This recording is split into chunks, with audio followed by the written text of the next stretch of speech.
raji benching bare sintu ben la mir parche pang barji tane mo buanang nin kelane nang raji benching bare sintu ben la mir parche pang barji tane mo buanang nin kelan bright priyang nin kelane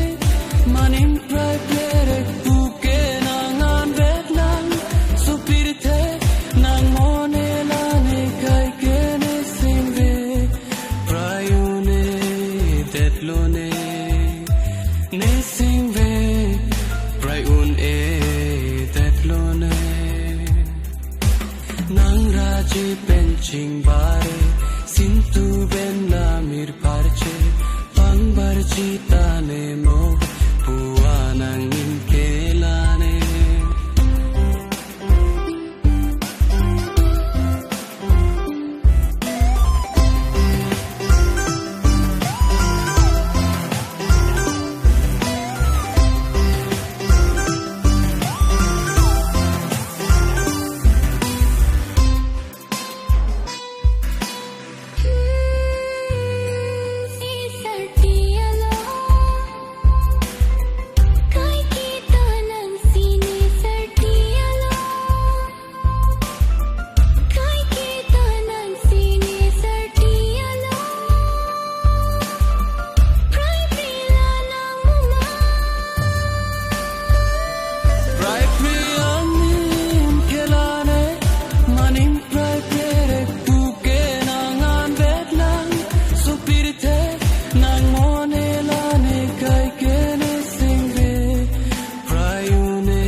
nang raji benching bare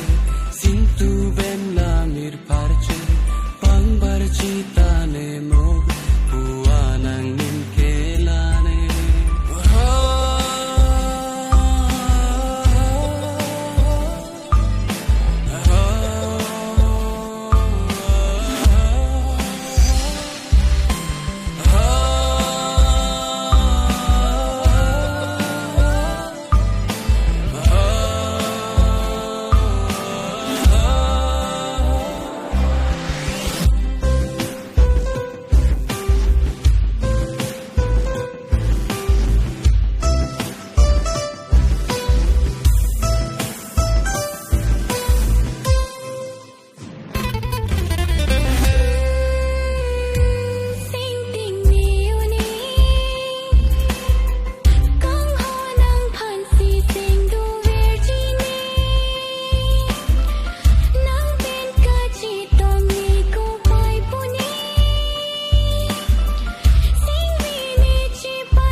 nang raji benching bare sintu ben la